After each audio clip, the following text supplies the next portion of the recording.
Welcome to Be Customer Led, where we'll explore how leading experts in customer and employee experience are navigating organizations through their own journey to be customer led and the actions and behaviors employees and businesses exhibit to get there.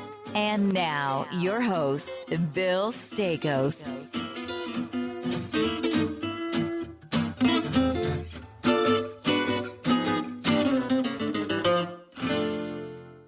Hey, everybody. Welcome back to another week of Be Customer Led. I'm your host, Bill Stakos. I've got a really interesting guest for you all today. Rich Botto, his friends call him RB. He's the founder and CEO of a really interesting online platform called Stage 32. We're going to get into that in just a second. We're going to talk about not only his journey and his experience starting this company, but also, developing the community or member experience as well. Rich, thanks so much for coming on the show. It's great to have you on Be Customer Led. Thank you for having me. Big fan of the show and everything that you do for the community. That's so kind. That's so kind of you. So, hey, Rich, as you know, our first question for every guest is, tell us a little bit about your journey and your background and some of the differentiating factors that really led you to become a business founder. And you've got this really interesting background, right? Like you started a publication a while back, and, you've got this great background in media, and then you started Stage 32. So kind of walk us through that and just, your journey. Go back as far as you like as well. Okay, sure. Yeah, I think I was blessed in a lot of ways to have, it really goes back to my grandparents in a lot of ways. My grandparents were both sets, Italian immigrants, came over and made very different lives for themselves. My father's father worked with his hands. He was an electrician, a carpenter, blue collar, just an unbelievable human being, but whatever it took to get it done, hard worker and supporting the family. And my mother's father became a higher up at General Motors. So I got to kind of see both ends of the spectrum. I was going to the GM building as a kid, going to the top floor, looking out over Manhattan, and then going on jobs with my father's father, where he was, fixing a door, laying down a carpet, or helping somebody out in some way, roofing and whatever.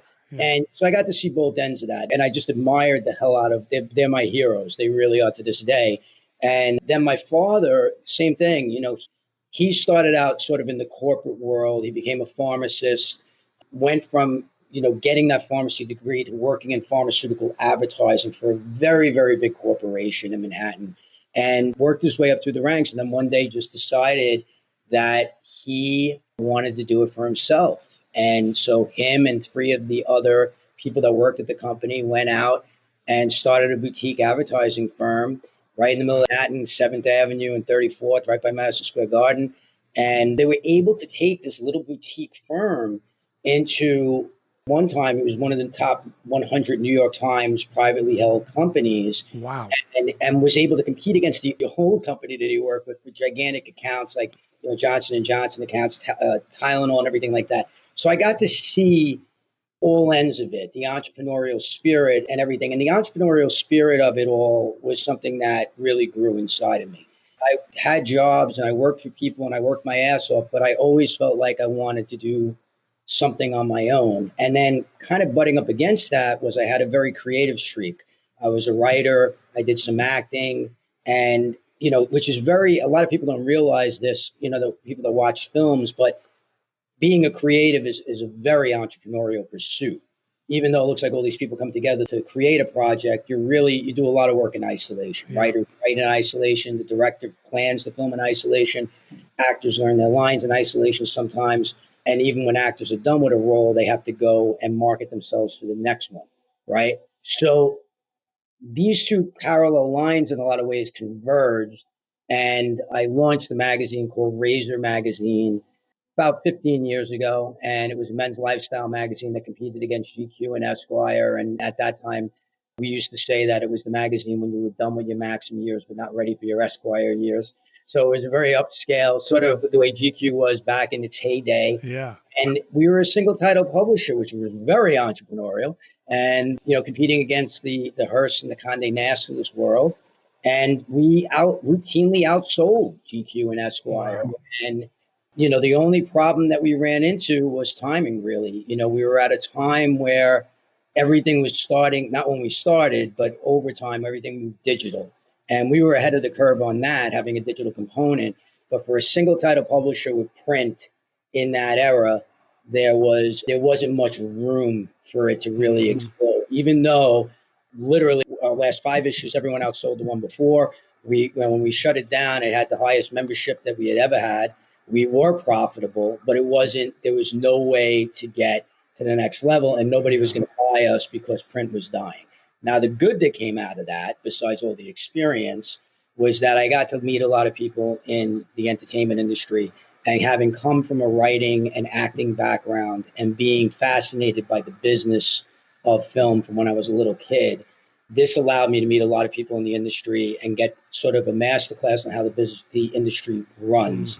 And that, by virtue of that, led me to starting Stage 32, becoming a producer, becoming an actor, becoming a screenwriter, and then having the idea to start Stage 32, which for people who are listening and don't know what it is, it's the world's largest platform for connecting and educating film, television, and digital creatives and professionals across the globe. So it's the biggest social media and e-learning platform for the entertainment industry anywhere in the world.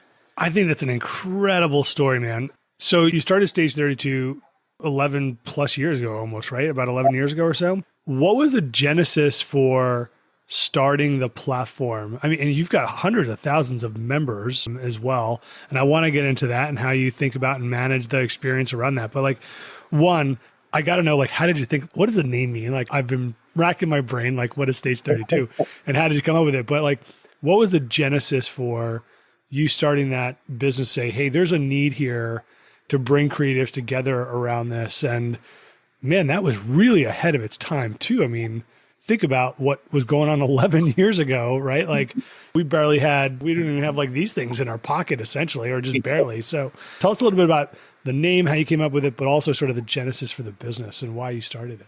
Sure. Well, the name, I'll save the name for last because it kind of flows into the whole story. But the genesis really came from the fact that I have a little bit of a tech background as well. I worked for a bunch of tech companies, owned a few of them, sold a few of them. And while Razor was going on before it, right during that time. So one thing I learned in the tech world is if something hits on a mass scale, it usually funnels down to a niche level. So seeing Facebook explode, Twitter was just coming on the scene more or less and starting to get some traction. This is pre-Instagram. What I saw was that I understood why people were on Facebook, but people in my industry, people in the entertainment industry, when I asked them what they were getting out of Facebook, if they were on it, they would say, yeah, I'm on it, but I'm not getting any business off of it. And what I came to learn was that basically Facebook is, you're sharing your babies, your pets, your salads, your whatever, right? But are you really getting any business done? So my idea was understanding that things funnel down to niche. I believed that broad-based social media platforms were eventually going to filter down to niche and more concentrated social network platforms or social media platforms. And I felt like there needed to be one for the entertainment industry. And I had this idea probably about 2008, and I knew it was going to be a monster to build. So I kept talking myself out of doing it. And then I was producing a film called Another Happy Day, which was written and directed by Barry Levinson's son, Sam Levinson. And it was a great cast. It was an independent film, a couple $1 million, but it had Ellen Barkin, who also produced, Demi Moore, Thomas Hayden Church, Ezra Miller, George Kennedy in his last role, Kate Bosworth. So really, great cast. And we were filming in the middle of nowhere in Michigan because that's where the tax incentives were. We were all staying in a Hilton. There was no star egos and everything like that. And when you do that, everybody comes together. It's like summer camp. Everybody, can't wait to, be together. But then when it's over, it's the type of thing where everybody goes, we're going to be together forever. And, we're going to stay together. We're going to talk to each other forever. And then, of course, you go home and nobody talks to each other until somebody needs something. And in this particular instance, it was the tax incentives in Michigan dried up. And all these people that had so much work that they didn't know what to do with now suddenly had no work. And they were coming to me in LA and saying, can you connect me to, can you connect me to, can you connect me to?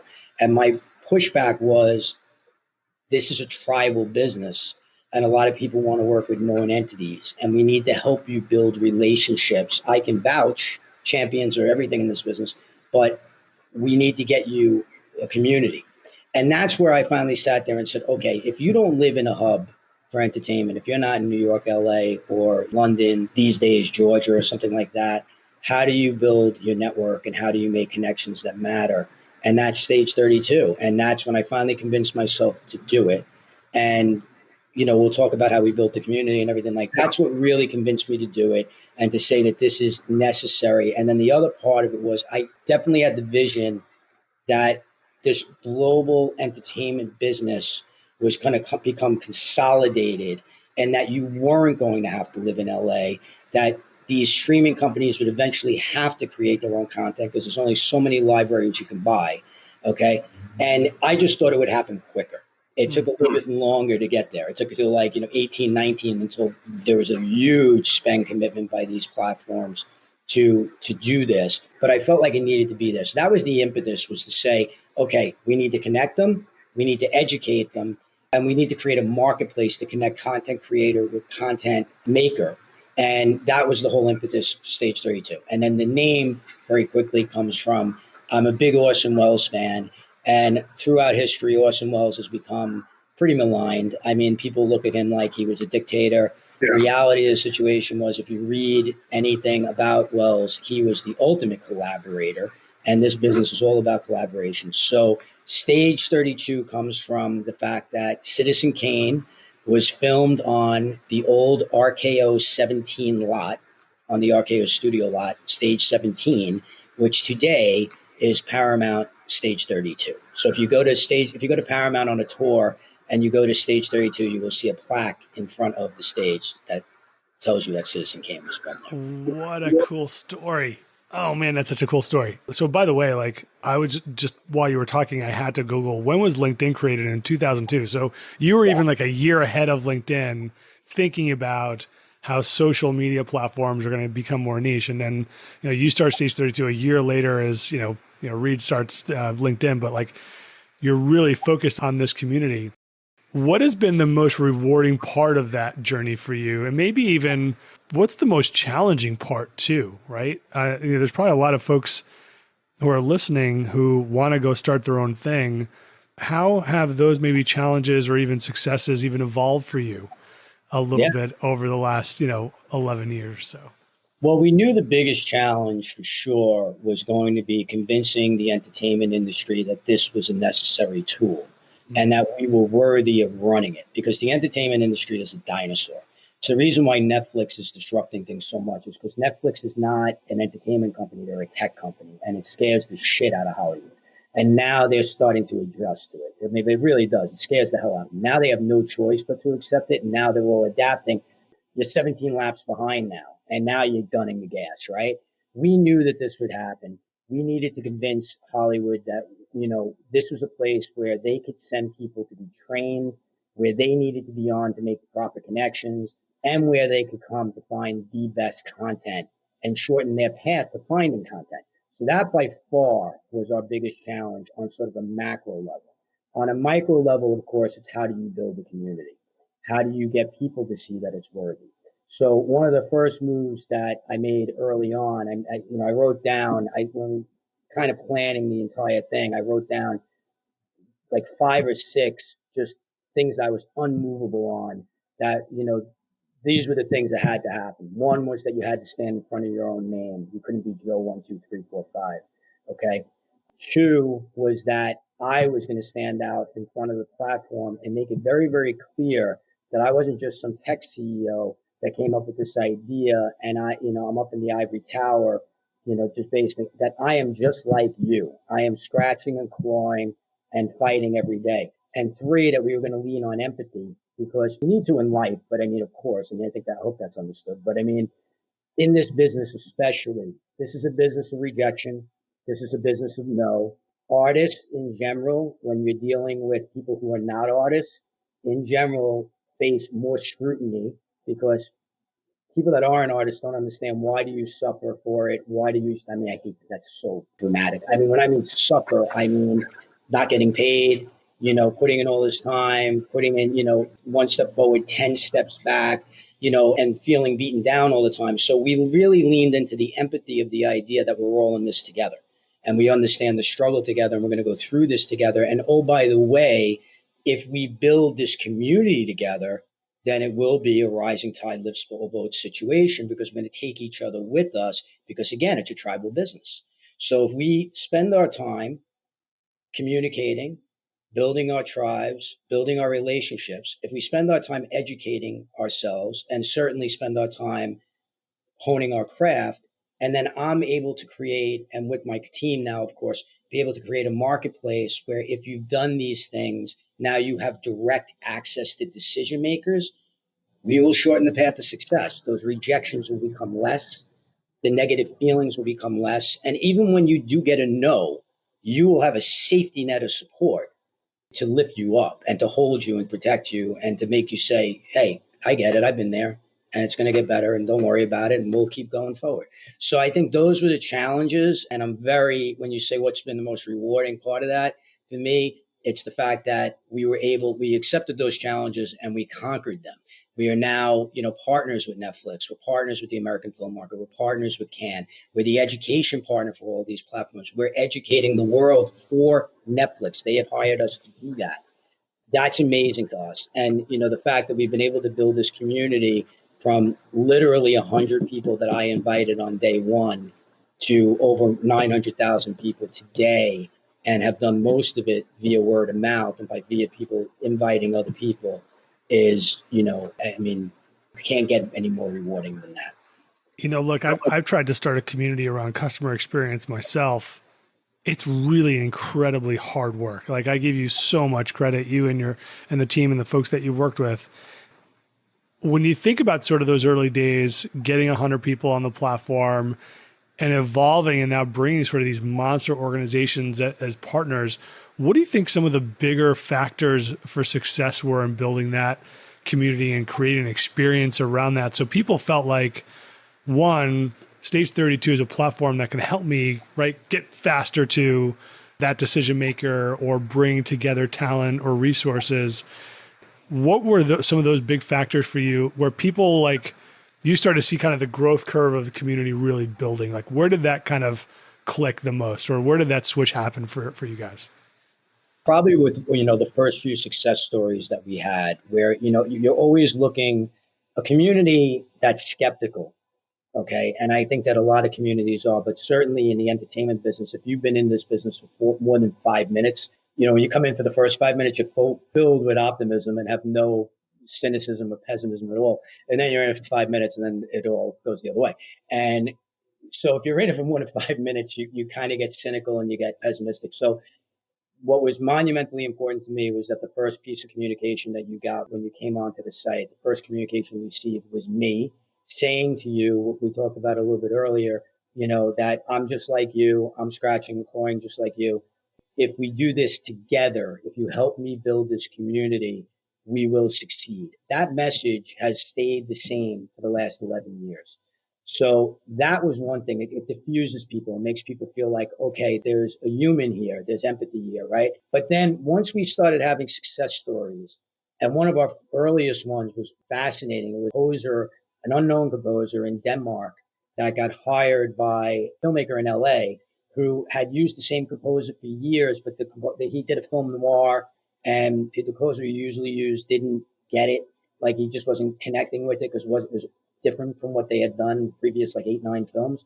So he just put a clip online and he said, score it and send me it. And if I like it, I'll send you more and we'll see. And this gentleman in Denmark sent over his clips and they met over Zoom, or back in those days, I guess it was Skype, and he hired him. And he never got on a plane to meet him in LA, nothing. He just sent them the entire film and they scored it over online. That was proof positive of the idea that we believed that the world was going to get smaller, and that physical filming doesn't mean that all post-production, and for that matter, all pre-production needs to be in the spot that you're filming. In this world, it's more common that it's not anymore. Like, it's not all being done in LA. It's not all being done in New York. It's being done everywhere. So once we started having those success stories roll in, and now at this point in our in our cycle of life, I mean, we're tens of thousands of success stories in.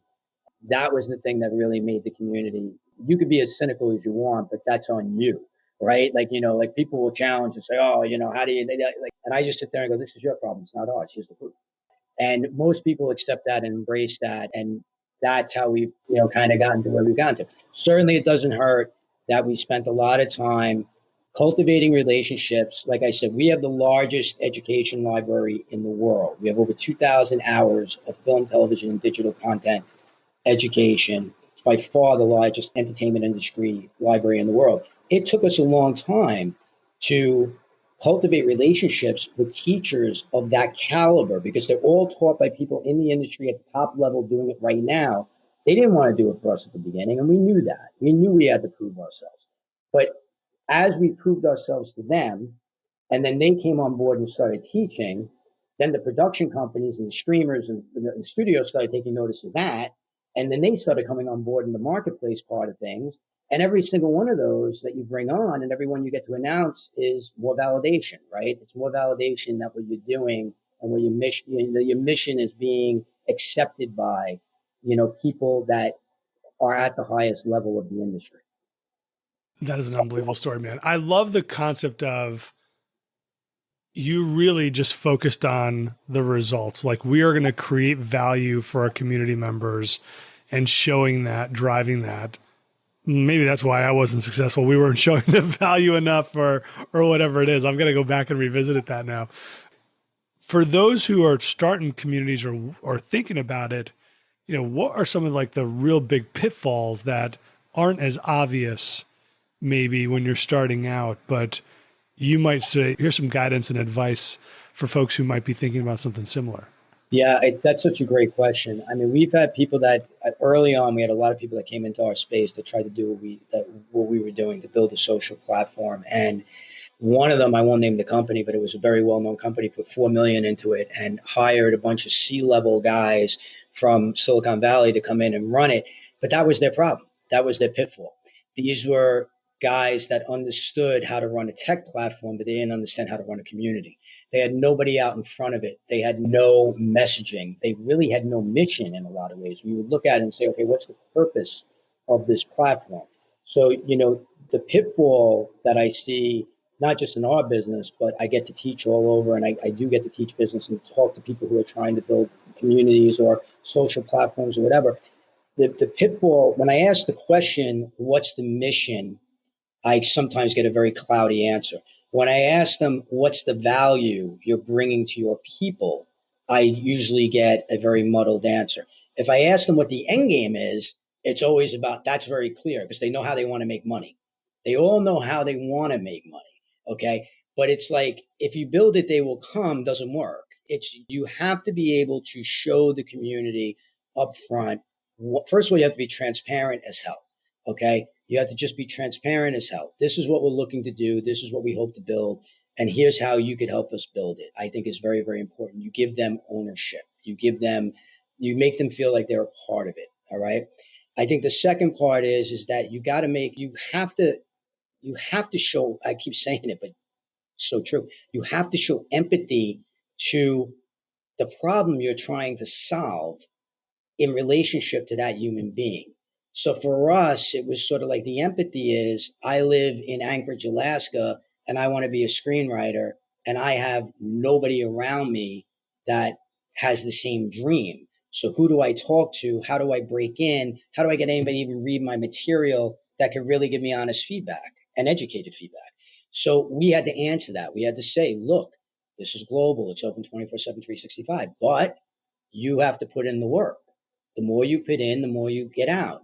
That resonated with people. So I think the pitfalls are, I think it's true of a lot of businesses, not just building a community. I have a great idea. This is how I'm going to monetize it, but I have no idea how I'm going to get customers. I have no idea how I'm going to there's no plan to get customers. There's no way to show, there's no strategy to showing those customers what the value is. And there's no patience. You got to realize we didn't drive a penny into this company, not 1 cent into this company until I think it was year 3 or 4, might have been year 4. And why? Because we had to build a community. We had to gain their trust. We had to show them the value. And we wanted education to be the first revenue driver. Okay. but we had to build relationships with the teachers that we want. We didn't want to bring in the guy that did it 20 years ago. We wanted to bring in the people that were doing it right now, and not to tell, part of my language, masturbatory stories like you see on a lot of these things today, where it's storytelling hour and you're paying $100 and what are you getting out of it? We wanted people to come in and give real, true, actionable information right now. So it took a long time to build that. So we embraced the long game. We knew going into it from day one of launch that we might not drive a dime into this thing until year 3 or 4, but we're going to break our asses, making those relationships so that we can do it and we can do it at a high level. At that point, we had built enough trust with the community that when we launched education, they were like, of course, why wouldn't I take education here? Like, look at the value they're bringing. So those are some of the pitfalls and some of the ways that we sort of headed those off at the pass, I guess. So look, Rich, like a lot of things, everything's built on trust, right? Now that you've got hundreds and hundreds of thousands, almost 900,000 members, part of Stage 32 in this community, how do you think about the community experience now and making members feel like, hey, I'm not in this like niche couple of hundred kind of people where we're all helping each other. We probably even know you probably even know like so many of the people that were there, right? Now it's hundreds and hundreds of thousands. How do you make people feel like I know Rich, or Rich knows me, but we're going to help each other out? Like, how do you focus on that? Is there anything that you do differently just to focus on community experience? Make people feel like they're not part of a big platform, but really part of a community that's there to help each other grow and evolve and develop? I love this question. Yes. I mean, on so many levels, yes. I mean, for one, it's fascinating to have a platform of 900,000 people and realize how many how many of the active people you really know, because they're front and center and because they lay themselves bare, which is, amazing. It does create this sense of a smaller community, even though it's gotten much larger. But we do put a huge and heavy emphasis making sure that all of our employees are front facing. So if you get an email from somebody, you know exactly who that person is because that person is active on the platform and you get to know that person. We make it very important that all of our employees do some live events and, whether they're, Zoom town hall type meetings or whether they're smaller videos that we put on social media, whatever it is, we want you to feel like you do know us. I put out so much content on social media, on Instagram and on Twitter, and I do that, and I give away a lot for free. And I do that because first of all, I want to, because again, I think that my experiences, if I can't share my experiences as a creative, so there are days, for example, like today, I have, a meeting on one of my pilots. Probably when that's over, at least within the next few days, I'll be sharing what happened because I want people to know. I want people to know what's going on in the business, what this executive said to me, what they're looking for. So by making it very personal and by making yourself, like you said, human and being trustworthy, we have been able to keep the feel of it as it's a very sort of small community when it is very, very vast. And the other thing too is that we celebrate. This is a big component, man, Bill. This is huge. I mean, we share our members' successes. So somebody has a massive success, we're bellowing that out. That we put up blogs where we highlight everybody's successes.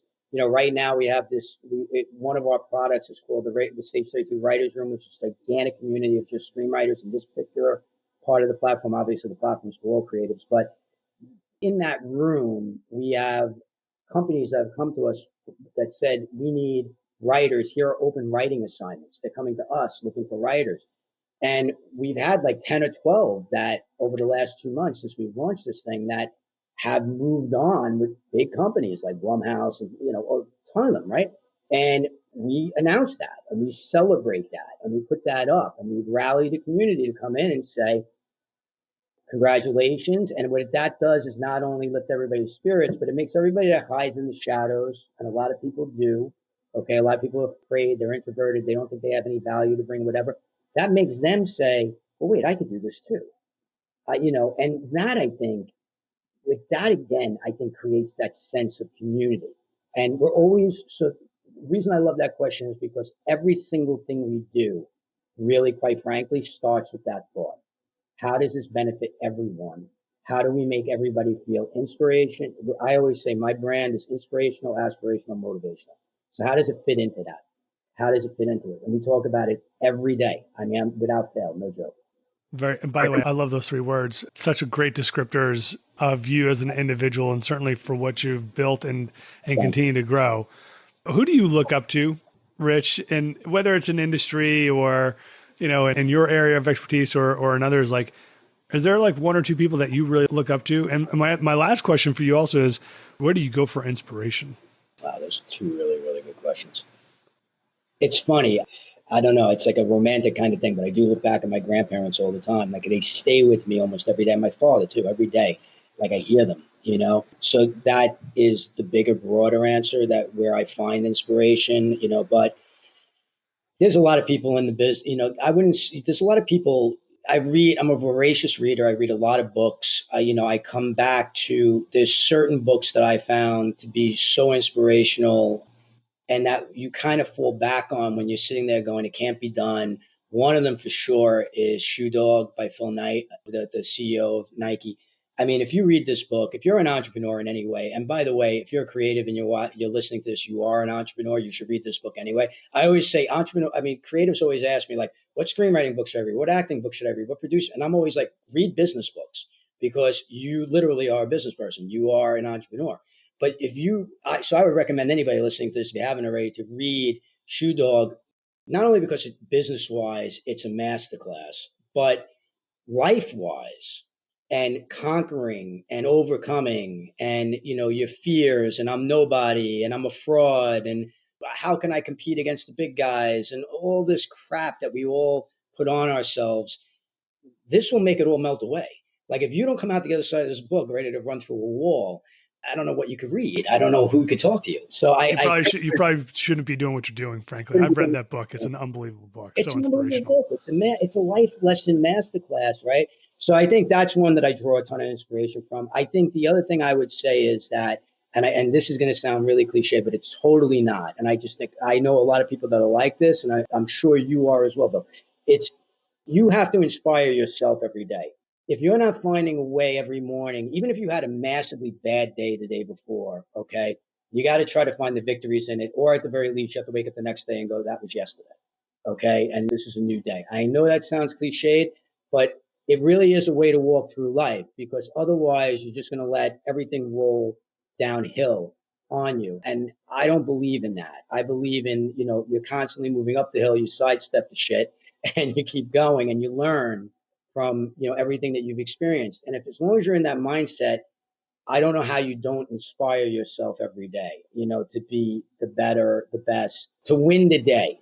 That's the other part that I would just say. I'll impart this really, really quickly, but I do look at it that way. I do look at it that people set these massive goals that are so I wouldn't say any goal is unrealistic, but the only way you get to those big goals is by setting micro goals. You have to be able to celebrate wins, right? So what easier win to have than to feel like you've won every day? And if you had one really bad day, then you look at it like, hey, over the course of the last 7 days, I won 6 and I lost 1. That gets you to the championship game, right? That's a pretty good batting average any day of the week. Yeah, it gets you into the playoffs. Rich, I've probably interviewed, probably coming up on, actually, I'm over 100 interviews. You're the first person in 100 that has said, find inspiration in yourself, which I think is a really one that's interesting. And I mean, I've talked to some really amazing individuals over the course of the last almost 2 years. That is a testament to you and like certainly what you've created and, what you've developed. But like, what profound advice, man. I'm just like floored. I'm just floored. That's a great spot to end the show right there, man. This has really been an extremely interesting conversation. I'm glad that we've had the opportunity to connect, Rich. Love what you're doing on Stage 32 and all the work and the effort that you and your folks have put into it clearly shows. And you're doing something so incredibly valuable for the community of creators out there. So one, thank you for that. But two, just thanks for like just the inspirational comment for us to finish the show on just look within. It's there. You just got to find it and just make sure it comes out every day. Bill, I'm humbled by the comments. I'm humbled by all the kind words. I truly am. But I mean, I truly believe it. I believe at the end of the day, right, for our own, everybody's looking for champions elsewhere. And certainly we need to succeed in life. We do need champions. You can't walk through it alone, Yeah. business wise or life wise. But at the end of the day, you got to lie down with yourself, and you're always going to be, your own biggest champion. So I appreciate it, and I'm glad that hit home. Oh, man. All right, everybody. Great show this week. We'll see you in about a week's time. We're out. Talk to you soon, Thanks everyone. for listening to Be Customer Led with Bill Stakos. We are grateful to our audience for the gift of their time. Be sure to visit us at becustomerled.com for more episodes. Leave us feedback on how we're doing or tell us what you want to hear more about. Until next time, we're out.